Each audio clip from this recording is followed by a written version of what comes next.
Small announcement అండి. ఈ క్రింద సభ్యులను ప్యానల్ ఆఫ్ చైర్పర్సన్స్ గా సభ్యులుగా నామినేట్ చేశారు.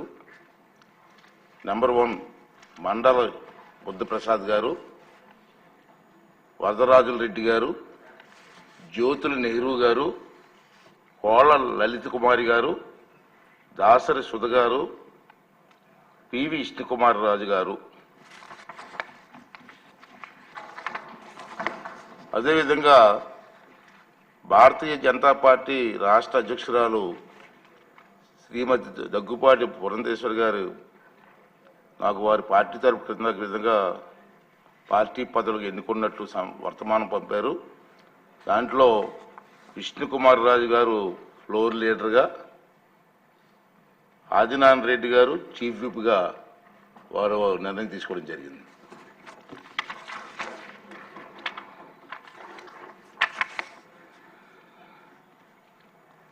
ఇప్పుడు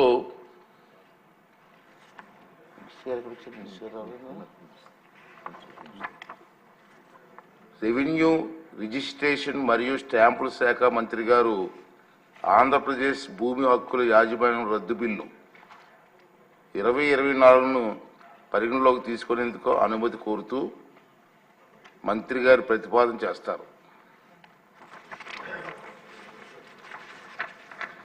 అధ్యక్ష, I beg to move that the Andhra Pradesh Titling Repeal Bill 2024 to be taken into consideration. ఇప్పుడు విషయం ఆంధ్రప్రదేశ్ భూమి హక్కుల యాజమాన్య రద్దు బిల్లు 2024ను పరిగణలోకి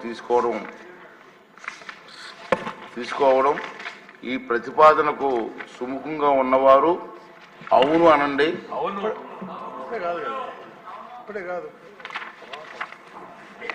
వ్యతిరేకంగా ఉన్నవారు కాదు అనండి.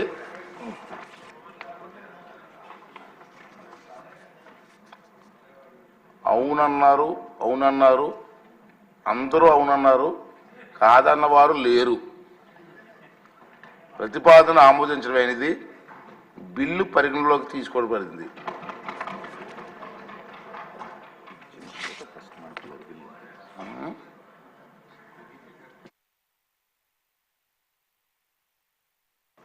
మంత్రి గారి ప్రతిపాదన సమక్షంలో ఉంది. బిల్లుపై సభ్యులు చర్చ ప్రారంభించవచ్చు. ముందుగా మంత్రి గారు మాట్లాడతారు. కృతజ్ఞతలు అధ్యక్ష. అనాదిగా భూమిని భూమాతగా, నేల తల్లిగా పూజిస్తూ గౌరవిస్తున్నటువంటి సమాజం అధ్యక్ష. ఇది ఒక తల్లికి బిడ్డకి ఎలాంటి అనుబంధం ఉంటుందో అదే బంధం నేలకిను మనకి మధ్య ఉంటుంది అధ్యక్ష. అది కేవలం ఆస్తి కాదు, అనుబంధం అని చెప్పి మనం భావించే సంస్కృతి మన అధ్యక్ష. అయితే ఈ భూమాతని చెరబట్టడానికి ఒక నియంత్రణ తెచ్చిన చట్టమే ఈ యొక్క ల్యాండ్ టైటిలింగ్ యాక్ట్ అధ్యక్ష. ఎన్నో కుటుంబాల జీవితాన్ని ప్రశ్నార్థకంగా మార్చేటువంటి చట్టం ఈ యొక్క ల్యాండ్ టైటిలింగ్ యాక్ట్ అధ్యక్ష. ఏ నియంత పరిపాలన కూడా మనం ఇలాంటి యాక్ట్ని మనం చూడలేదు అధ్యక్ష.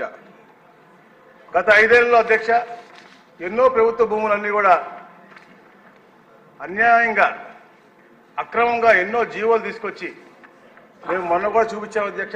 దాదాపుగా 1,70,000 ఎకరాలు అంటే మాకు దొరికినటువంటి అంశాల ద్వారా చూపించాం అధ్యక్ష. వైట్ పేపర్లో అన్యాయంగా ఈ యొక్క వైసీపీ నాయకులు దోచుకున్నారు అధ్యక్ష.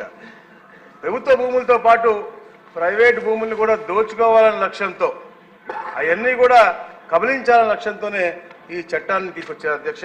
అందుకనే వారికి తీవ్రమైనటువంటి వ్యతిరేకత కూడా ప్రజల్లో వచ్చింది అధ్యక్ష.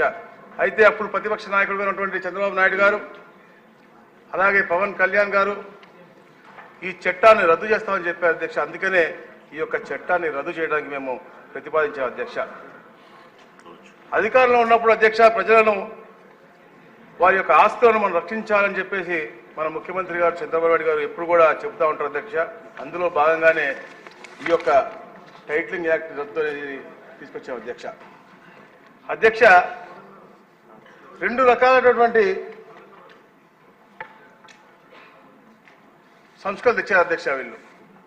ఒకటి సమగ్ర భూ సర్వే అధ్యక్ష, ఇంకొకటి ల్యాండ్ టైటిలింగ్ యాక్ట్ అధ్యక్ష. సమగ్ర భూ సర్వే గురించి ఒక 2 నిమిషాలు చెప్పా అధ్యక్ష. సమగ్ర భూ సర్వే అనేది 100 సంవత్సరాలకి చేస్తా ఉన్నాం కాబట్టి అది సెంట్రల్ గవర్నమెంట్ చేస్తున్నటువంటి పరిస్థితి కాబట్టి అది కరెక్ట్గా చేస్తే మంచిదే అని భావించి అందరూ కూడా అనుకుంటా ఉంటాం అధ్యక్ష. కాకపోతే గత ప్రభుత్వం ఏదైతే ఇప్పుడు వైసీపీ ఫ్లోర్ లీడర్గా ఉన్నటువంటి జగన్మోహన్ రెడ్డికి ఉన్నటువంటి ప్రచార ఆర్భాటం అలాగే అధికార మదం మూలంగా ఆ రీసర్వే కూడా పూర్తిగా అన్యాయంగా తప్పులు తడగగా జరిగినటువంటి పరిస్థితి మనం చూసుకోవాలి అధ్యక్ష. అతనికి ప్రచారమైనటువంటి ఎందుకంటే అధ్యక్ష అందరికీ పాస్బుక్లు ఉన్నాయి, అయినప్పటికీ కూడా అతని ఫోటోతో అదేదో ఆయన దానం చేసినట్టుగా ఆయన ఫోటో ఆ యొక్క పట్టదారు పాస్బుక్ మీద ఉండే విధంగా అవి వేయించుకొని ముద్రించుకోవటం. అంతేకాకుండా అధ్యక్ష హద్దురాళ్ళ మీద కూడా అతని ఫోటో వేయించుకోవాలంతో మొదలుపెట్టినప్పటికి కూడా అవి దిష్టి బొమ్మల్లాగా ఉంటాయి కాబట్టి దిష్టి బొమ్మలు మీ అందరికీ తెలుసు అర్ధనగ్నంగా చాలా మంది పెడతారు కాబట్టి అలాంటి పెడితే ఫోటో బాగోదని వల్ల ఎవరు చెప్పారో కానీ మొత్తంగా గీసేసి ఒకటి కేవలం పేర్లు మాత్రం రాయిపించేసి అంటే ఇదేదో రారాజు ఆయన దానం చేసినట్టుగా ఈ యొక్క హద్దురాళ్ళు పెట్టడం కూడా నిజంగా ఆయన యొక్క నియంత్రణకి నిదర్శనం అధ్యక్ష. తప్పకుండా గౌరవ ముఖ్యమంత్రి గారు ఇప్పుడు విఖ్యాలు చేశారు దాని మీద అధ్యయనం చేసి అధికారులందరితో కూడా చర్చించి ఎలా చేస్తే బాగుంటుంది గ్రామ సభలు పెట్టి వారికి మెరుగైన సేవలు అందించి వాళ్ళ హక్కులు పూర్తిగా విధించే విధంగా రీసర్వే చేసే బౌండరీస్ కూడా కరెక్ట్గా పెట్టే విధంగా విధి విధానాలు కూడా త్వరలో తీసుకొస్తామని చెప్పేసి తెలియజేస్తా ఉన్నాం అధ్యక్ష. అలాగే అధ్యక్ష ఏదైతే ల్యాండ్ టైటిలింగ్ యాక్ట్ ఉందో దాంట్లో అధ్యక్ష రిజిస్ట్రేషన్ చేసుకుంటే మనకు పత్రాలు ఇవ్వరంట అధ్యక్ష. ఇదెక్కడ న్యాయం అధ్యక్ష? లక్షల ఖర్చు పెట్టి మనం రిజిస్ట్రేషన్ చేసుకుంటే జిరాక్స్ పత్రాలు ఇస్తారంట అధ్యక్ష. కావాలంటే ఆన్లైన్లో చూసుకోండి అని చెప్పే విధానంగా వీళ్ళొక ఈ కార్యచరణ చేశారు అధ్యక్ష. అలాగే మరి ముఖ్యంగా అధ్యక్ష సెక్షన్ 5 ప్రకారం అధ్యక్ష టైటిల్ రిజిస్ట్రేషన్ ఆఫీసర్ నియామకం అధ్యక్ష. క్లియర్గా మనకి ఎవరన్నా ఇలాంటి కీలకమైన పొజిషన్లో ఉన్నప్పుడు అధ్యక్ష ఒక అధికారిని ఉండాలి అధ్యక్ష. కానీ ఎవరినన్నా పెట్టుకునే విధంగా అంటే చెంచల్గూడలో అతనితో పాటు ఉన్నటువంటి రూమ్మేటో లేకపోతే షటిల్మేటో కూడా పెట్టుకునే విధంగా ఈ యొక్క సెక్షన్ని వాళ్ళు టైటిల్ యాక్ట్లో రూపకల్పన చేశారు అధ్యక్ష. అలాగే అధ్యక్ష ఇలాంటి చట్టాలు అమల్లోకి వస్తే అధ్యక్ష మన రైతు తన భూమికే దూరం అయ్యే అవకాశం ఉంది అధ్యక్ష. ఎవరన్నా ఆన్లైన్ పేర్లలో మార్చుకుంటే అధ్యక్ష అది మళ్ళా పునరుద్ధరించుకోవాలంటే సామాన్యులకు సాధ్యం కాదు అధ్యక్ష. ఎందుకంటే 2 సెంట్లు 3 సెంట్లు 4 సెంట్లు ఎవరైనా మారిస్తే అధ్యక్ష